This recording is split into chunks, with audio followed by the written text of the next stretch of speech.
En un mundo donde la música rompía fronteras, nació un hombre destinado a convertirse en leyenda.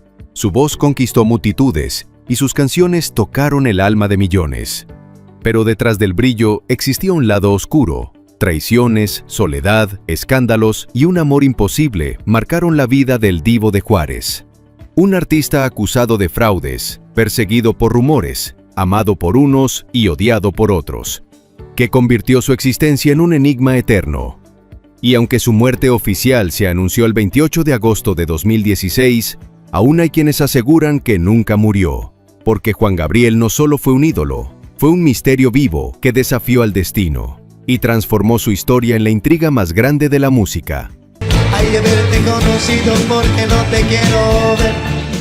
Hola amigos de Tutoriales Gerberín. Hoy les traemos un relato cargado de drama, misterio y suspenso, porque todo, absolutamente todo, rodeaba la vida de Juan Gabriel, el Divo de Juárez.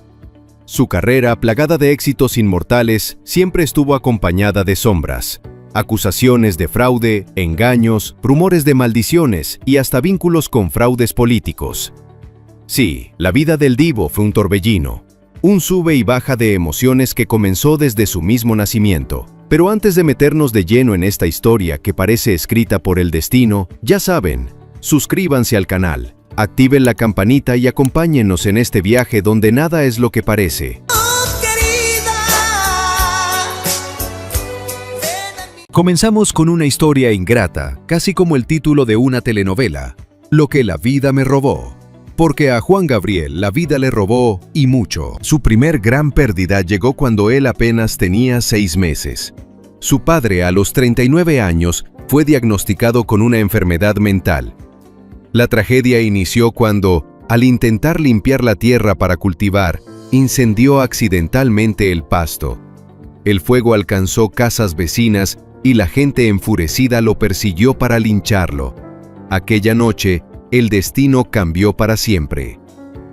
Dicen que desde ese día el carácter del hombre se volvió violento y oscuro, hasta que finalmente fue internado en un manicomio. Y allí, perdido entre paredes frías y gritos desgarradores, se apagó su razón. Juan Gabriel jamás volvió a verlo. El pequeño Alberto Aguilera, futuro ídolo de multitudes, quedó huérfano de padre sin siquiera entenderlo. Y lo más cruel, aquel lugar era un infierno en vida. Un hospital psiquiátrico diseñado para 300 personas, pero abarrotado con más de 1,200. Un sitio donde bastaba con ser homosexual para terminar encerrado entre sus muros. Pero la desgracia no terminó allí. Sin el sostén de su esposo, la madre de Juan Gabriel tomó una decisión desgarradora: abandonar Parácoro, Michoacán, y emigrar a Ciudad Juárez en busca de trabajo. Así, entre carencias y soledades, empezó a forjarse el mito del hombre que un día conquistaría al mundo con su voz. Hoy, de seguir vivo, el Divo estaría cumpliendo 75 años, y mientras celebramos su música, no podemos olvidar que su vida estuvo marcada desde el inicio por la tragedia. Pero esperen, si ustedes creen que lo peor ya había pasado en la vida del Divo, están muy equivocados, porque mi gente, esto apenas comenzaba. Por otro día más. La vida de Juan Gabriel no fue un camino de rosas, sino un sendero lleno de dolor y pruebas que parecían sacadas de una tragedia griega. Apenas con 5 años de edad, fue separado de su madre y llevado a un internado. Allí conoció a un hombre que cambiaría su destino para siempre, Juan Contreras, aquel que lo introduciría en los misteriosos caminos de la música. Dicen que su madre lo maltrataba, pero él jamás la culpó. Siempre repetía que su madre también había sido una víctima de las circunstancias, como si el destino jugara cruelmente con todos ellos. En aquel internado, cada vez que había una celebración, él se paraba a cantar. Su voz era pequeña, pero su ilusión era enorme. Su único deseo era que su madre apareciera entre el público y lo sacara de ese encierro. Pero según él mismo confesó, ese milagro nunca ocurrió. La silla que él esperaba ver ocupada por su madre siempre estaba vacía, un vacío que pesaba más que cualquier soledad. Ahora, a través del tiempo, he comprendido que tenía derecho a hacer su vida y que yo no soy quien para juzgarla. A los 13 años, cansado de esperar lo imposible, escapó de aquel lugar. Se fue con Juan Contreras y juntos empezaron a sobrevivir vendiendo artesanías. Fue en esa etapa, según cuenta la leyenda, cuando escribió su primera canción, La muerte del palomo. Un tema cargado de dolor, dedicado al hombre que fue como su guía y protector. Se le fue al palomo. Un año después, con apenas 14, volvió a buscar a su madre y a su hermana, ya no como el niño abandonado, sino como un joven que colaboraba en un humilde negocio de burritos, con la esperanza de recuperar ese vínculo que la vida le había robado demasiado pronto. En los años 60, bajo el nombre artístico de Adán Luna, Juan Gabriel comenzó a abrirse paso en los centros nocturnos de Ciudad Juárez. Era apenas el inicio de un sueño, un camino lleno de luces pero también de sombras. Poco después decidió mudarse a la gran Ciudad de México, donde buscaba una oportunidad, una mirada que lo descubriera y lo lanzara al estrellato. En esa búsqueda, conoció a varias personas, hasta que, según cuentan, ocurrió un episodio que marcaría su vida para siempre. Una noche se organizó una fiesta en la casa de una reconocida actriz. Algunos aseguran que era Claudia Islas. Había invitados distinguidos, mucho glamour, y entre ellos, un joven Juan Gabriel, que con humildad se ofreció a cantar en la velada a cambio de lo más básico: una cama donde dormir y un plato de comida. Todo parecía ir bien, hasta que la historia dio un giro inesperado. El divo contó que tras cantar se fue a dormir, pero al amanecer lo despertaron los gritos, las sirenas y el estruendo. La policía irrumpió en la casa. Alguien había denunciado que en esa fiesta se habían robado varias cosas de valor. Y allí en medio del caos, la tragedia cayó sobre él. Según el propio Juan Gabriel, la actriz anfitriona ocultaba un secreto. Tenía un amante y no quería que saliera a la luz. Que había más personas en aquella reunión. La solución más fácil fue señalar al forastero, al muchacho humilde que apenas buscaba sobrevivir. Así, sin pruebas sólidas, Juan Gabriel fue acusado de robo. Y su destino lo llevó directo al lugar que muchos llamaban el infierno en la tierra. La temida cárcel de Lecumberri, donde pasó 18 meses, pagando por un crimen que juraba no haber cometido. Una celda fría, injusta y cruel, fue el escenario donde, lejos de rendirse, comenzó a escribir parte de las canciones que después estremecerían al mundo. Y como dice el dicho, no hay mal que por bien no venga. Porque fue precisamente en la oscuridad de Lecumberri donde el destino empezó a mover sus hilos. Allí, entre rejas y sombras, Juan Gabriel no se dejó apagar. Al contrario, con su voz fue conquistando poco a poco a los presos, a los guardias, hasta hacerse popular en la cárcel por sus canciones que hablaban de dolor, esperanza y amor. Déjame vivir de esta manera. Y fue en ese lugar inesperado donde ocurrió el encuentro que cambiaría todo. El propio director del penal lo presentó con una mujer que lo miró y quedó deslumbrada, la Prieta Linda. Ella, conmovida por el talento de aquel joven que cantaba como si le hablara al alma, tomó una decisión arriesgada y trascendental: grabarle sus primeras canciones. Pero eso no fue todo. Según se cuenta, también movió cielo y tierra para ayudarlo a salir de aquella prisión, llegando incluso a pagar una fianza para liberarlo. Fue así como de entre las sombras del encierro nació la oportunidad que lo catapultaría hacia la luz del estrellato. El muchacho que había sido señalado injustamente, el que sufrió abandono, hambre y soledad, estaba a punto de convertirse en el divo de Juárez. Le he pedido al cielo que regreses a mí. Finalmente, después de tanta lucha, en 1971 la luz al fin brilló para Juan Gabriel.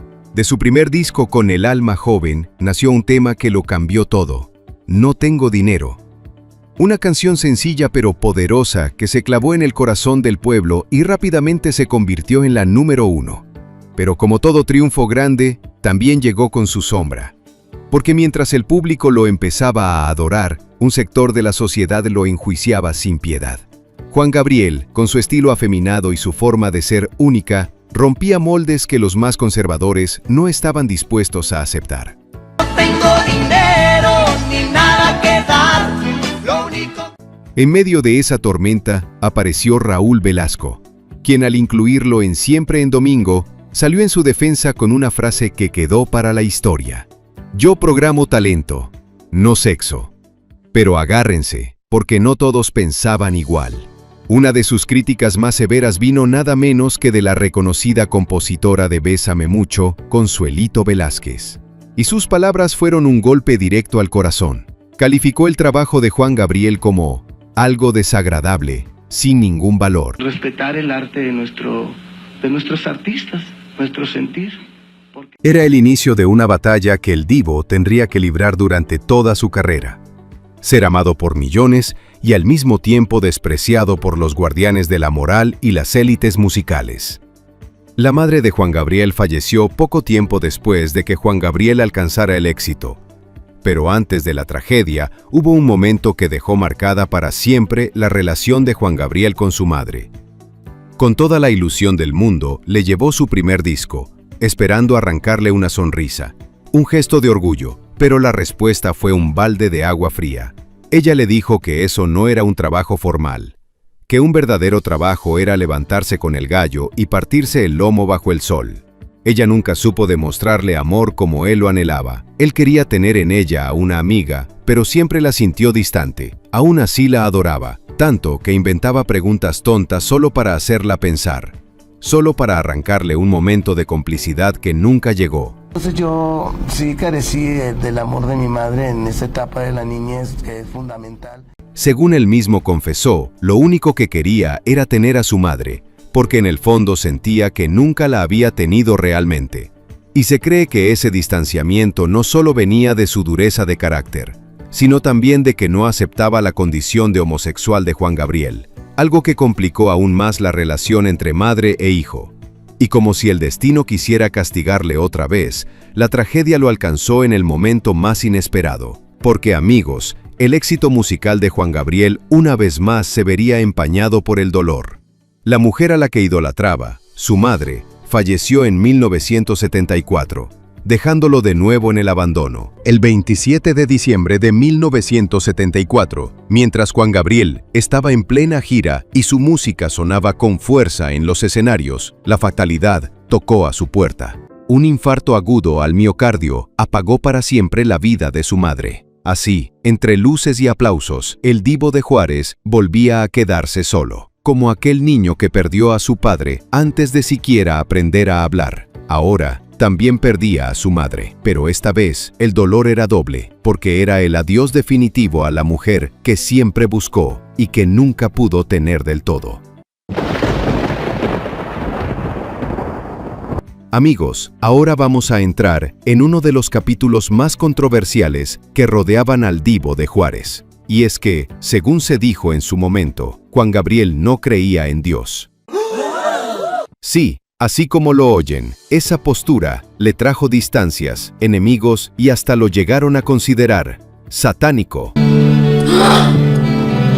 El divo siempre fue claro, decía que él creía en sí mismo y en la gente, que ese era su verdadero Dios. Una declaración fuerte, sobre todo tomando en cuenta que se había criado en un ambiente profundamente católico, donde la fe era casi una regla de vida. Y esto no solo lo distanció del público más conservador, sino también de colegas muy cercanos. Para muestra, un episodio contado nada menos que por Vicente Fernández. Según Chente, sus problemas con Juan Gabriel comenzaron el día que lo invitó a conocer su rancho. Imaginen la escena. Estaban sentados en la mesa, compartiendo con doña Cuquita, cuando ella, con toda la naturalidad, le preguntó a Juan Gabriel si creía en Dios. Y la respuesta cayó como un rayo en plena sobremesa. Yo solo creo en mí y en la gente. El silencio fue absoluto.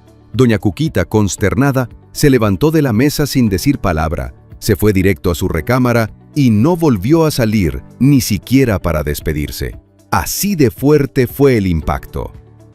Que para qué digo que la gente ore si yo no creo en Dios. Y así de profundo fue el abismo que empezó a crecer entre el charro de Huentitán y el divo de Juárez. Pero amigos, la cosa no quedó ahí. Porque si muchos lo señalaban de no creer en Dios, otros aseguraban que Juan Gabriel sí era creyente, pero no del Dios tradicional. Según contaban algunos conocedores, el divo de Juárez se había vuelto devoto de Ganesha, el dios hindú de las artes, la prosperidad y los nuevos comienzos. Continuamos aquí con más, ¿verdad? Y háblame de ese lado espiritual que tenía Juan Gabriel. Bueno, Juan Gabriel no solamente era un gran compositor y cantante, descubrí que tenía un lado espiritual muy grande y era devoto de Lord Ganesha, una de las deidades más conocidas y adoradas del panteón hinduista. Dicen que fue a raíz de todos los problemas y tragedias que lo golpearon en su vida que Juan Gabriel buscó refugio espiritual en esta deidad de la religión hinduista. Y para él, Ganesha representaba justo lo que necesitaba: un camino de fuerza creativa, superación y renovación constante. Así, mientras muchos lo juzgaban por no comulgar con la fe católica en la que había sido criado, otros aseguraban que en realidad había encontrado en Ganesha una especie de protector, un guía que lo acompañó en sus momentos más difíciles y que quizá también inspiró parte de su genialidad artística. Juan Gabriel era un genio creativo, sí, pero también un hombre lleno de matices, a veces demasiado sencillo, casi ingenuo, y en otras ocasiones sorprendentemente complejo. Su vida estuvo marcada por grandes traiciones, pero también por amistades que lo acompañaron en los momentos decisivos. Una de esas primeras amistades fue con la vedette Lin May, quien siempre recordaba con picardía cómo lo conoció. Juan Gabriel llegó a pedirme trabajo en el cabaret donde yo bailaba. Él era el que me subía el cierre del vestuario. También confesó que era delgadito y que en más de una ocasión se probaba sus vestidos, jugando entre bastidores mientras soñaba con un escenario propio. Pero lo que realmente cambió la historia del Divo de Juárez fue el encuentro con su gran ídolo de juventud, Rocío Dúrcal. Con ella formó uno de los dúos más históricos en la música. Juntos lograron que la ranchera mexicana llegara a públicos internacionales que antes la ignoraban. Esa colaboración fue la llave de la internacionalización de Juan Gabriel, y a Rocío la convirtió en la española más mexicana. Cariño sincero. El éxito fue arrasador. Millones de discos vendidos, giras, dólares, aplausos. Para Juan Gabriel era cumplir un sueño, porque la había admirado desde joven. Para Rocío, era revivir una carrera que en ese momento parecía desvanecerse. Una dupla perfecta, al menos en apariencia. Porque como en toda gran historia, los problemas no tardaron en llegar. Según se decía, Juan Gabriel habría intentado robarle el esposo a Rocío, aunque otras versiones aseguraban que lo que en verdad hacía era espiarla en secreto, al grado de mandarse a hacer capas y trajes inspirados en los vestidos de ella. Lo cierto es que la relación terminó en rompimiento. Y no fue un distanciamiento silencioso, no, el final fue tormentoso, con insultos y discusiones que quedaron grabados en audios. Y con esta hija de su... lo tengo que hacer. Pruebas irrefutables de que aquella amistad y aquella sociedad musical habían quedado hechas pedazos. Por supuesto que no le voy a hablar nunca mal ni de ella ni de nadie, ¿no? Claro. Jamás. Yo creo que no le pregunto. Aunque Juan Gabriel nunca negó la cruz de su parroquia, tampoco confirmó los rumores que lo perseguían durante toda su vida. La pregunta sobre su homosexualidad fue un fantasma constante, y él, con esa picardía tan suya, un día soltó la frase que se volvió legendaria. Lo que se ve no se pregunta, pero agárrense, porque aquí viene el giro inesperado. Dicen que lo que se ve no se pregunta, mijo. Porque a pesar de que siempre se le relacionó con muchos hombres, también hubo mujeres a las que llegó a proponerles matrimonio. Sí, matrimonio. La mismísima Isabel Pantoja aseguró que Juan Gabriel le propuso casarse con ella. Ella lo rechazó, pero después confesó que se arrepintió de no haber aceptado. Y yo es que lo amo, lo adoro, lo admiro. Otra en la lista fue Aida Cuevas, quien reveló que el Divo le pidió matrimonio e incluso le sugirió tener un hijo juntos. No, nomás me pidió matrimonio, pero no llegó a tanto.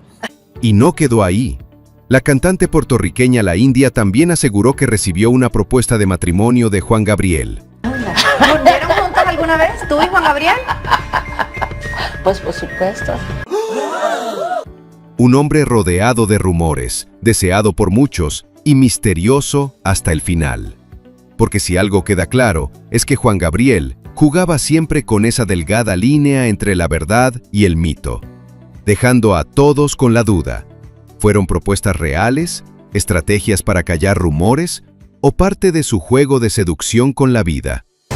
Él me había dicho a mí que quería que yo fuera madre. Y me seguía. Todo el misterio que rodeó la vida de Juan Gabriel lo acompañó incluso hasta en la muerte. Porque sí, oficialmente se sabe que falleció el 28 de agosto de 2016 en Santa Mónica, California, víctima de un infarto. Pero, ¿de verdad fue así? Su partida divide opiniones hasta hoy. Para muchos, el divo está más vivo que nunca. Hay quienes aseguran que fingió su muerte, que aquel adiós fue solo una cortina de humo, y las teorías no faltan. Algunos periodistas sostienen que Juan Gabriel desapareció porque debía demasiado dinero, y que esa fue la única salida para escapar del acoso de los números rojos. Es absurdo eso. El mismísimo Arturo López Gavito, director de la Academia, fue tajante al opinar: yo nunca he creído esa versión del infarto. Cuando alguien debe mucho dinero, mejor te desapareces. Y luego muchos cantantes importantes como Pedro Infante, como Jorge Negrete, y de la época reciente Juan Gabriel. Y es que no era un secreto. Juan Gabriel ya había enfrentado problemas con el fisco, incluso llegó a estar preso por sus deudas. Él mismo confesó haber apoyado al PRI, esperando que a cambio le perdonaran lo que debía en impuestos. Así, la muerte del Divo de Juárez quedó envuelta en sombras, rumores y teorías que hasta hoy lo mantienen vivo en el imaginario popular, porque tal vez Juan Gabriel ya no cante en los escenarios, pero entre mitos, sospechas y memorias, pareciera que nunca se fue del todo. Por si fuera poco, los rumores se avivan cada cierto tiempo gracias a testimonios que dejan a todos con la boca abierta. El periodista Jorge Carvajal ha asegurado en más de una ocasión que ha convivido con Juan Gabriel después de su supuesta muerte y que hoy en día ya es un viejito que sigue entre nosotros, pero lejos de los reflectores. Y no solo él. Su ex asistente Joaquín Muñoz también jura que el Divo de Juárez está vivo y que incluso es él quien lo cuida en la actualidad. Con declaraciones así, el mito se vuelve aún más poderoso. Sí lo vi una vez. Fue en aquella ocasión cuando yo le llevé al lugar donde vivía. Porque si algo dejó Juan Gabriel en esta vida, además de su música, fue esa eterna duda que mantiene a todos preguntándose: ¿realmente murió el Divo de Juárez o simplemente decidió desaparecer? Cabe aclarar que en el momento de su muerte, Juan Gabriel no solo dejaba un legado musical, sino también una maraña de problemas legales y financieros que levantaron más sospechas. Se decía que el Divo tenía una deuda de 4 millones de pesos en México y más de 13 millones de dólares en Estados Unidos. En tierras norteamericanas, fue acusado de fraude fiscal y hasta lo amenazaron con embargarle sus propiedades en Miami. Para cubrir parte de esa deuda, se remataron varios de sus famosos ranchos en Florida, un golpe durísimo para su imagen pública. Pero aquí viene el detalle que enciende aún más el misterio. A pesar de esos embargos y de las deudas multimillonarias, el patrimonio de Juan Gabriel incluía más de 150 propiedades entre México y Estados Unidos. Bueno, y aquí viene lo más chismoso de la noche, porque si creían que todo terminaba en rumores, aparece la voz más insistente de todas: Joaquín Muñoz, el ex asistente de Juan Gabriel. Él ha afirmado en diversas ocasiones que el Divo está vivo, bien de salud y escondido en un lugar ultra secreto. Según Muñoz, Juan Gabriel ha estado pidiendo ayuda al gobierno para poder regresar públicamente. Incluso aseguró que ya celebró su cumpleaños número 75 y que está listo para volver. Está muy contento porque está festejando sus 75 años, dice que ya son muchos. Pero eso no es todo.